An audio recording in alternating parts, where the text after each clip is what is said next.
A tutti buon pomeriggio dall'ippodromo Arcoveggio, convegno di martedì 29 dicembre, prima corsa in 6 al via, Ademir Di Ruggi, Alò, Beia, Avenula Varenne, Alice Trio, Aragon, Lassia, Luis, questo lo schieramento di partenza. Favori per Ademir Di Ruggi, numero 1.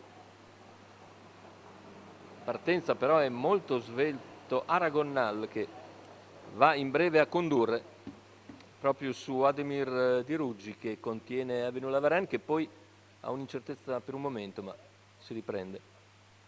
In vantaggio dunque Aragonnal, Tommaso Gambino ha colto ottima partenza. Vediamo ora le mosse di Avenula Varenne, che è rimasta scoperta all'esterno, di Ademir Di Ruggi che segue in seconda posizione, poi Alice Trio che precede Assia Luis. Il quarto iniziale se ne va intanto in 29,9 e si adegua all'esterno quindi Avenula Varenne.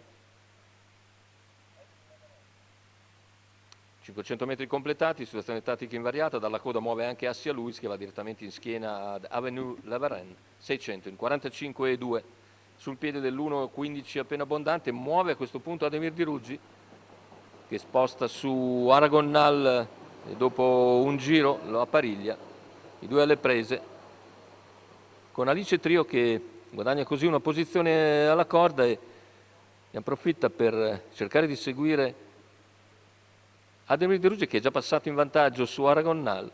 E intanto il chilometro se ne va nell'ordine dell'1,15,1, ora Alice Trio è a ridosso di Aragonnal in seconda posizione, cala invece Avenula Varenne, avanza anche Assia Luis e siamo a 500 dalla conclusione con Alice Trio che va con decisione su Ademir Di Ruggi e sembra in grado di poter passare. Alice Trio, Ademir Di Ruggi in netta difficoltà sulla curva conclusiva, superato anche da Assia Luis. Completamento della piegata con Alice Trio che ha preso margine di vantaggio da Assia Luis.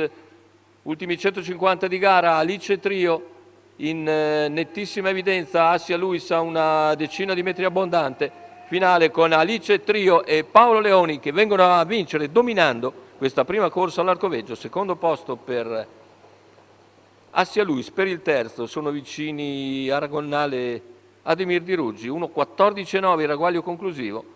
La vittoria davvero netta per Alice Trio che Paolo Leoni ha guidato al meglio, oggi completamente sferrata, l'allieva di Paolo Leoni vince in maniera davvero convincente. Secondo posto per una valida Assia Luis, mentre per il terzo ci sarà probabilmente foto fra Aragonnal e Ademir Di Ruggi.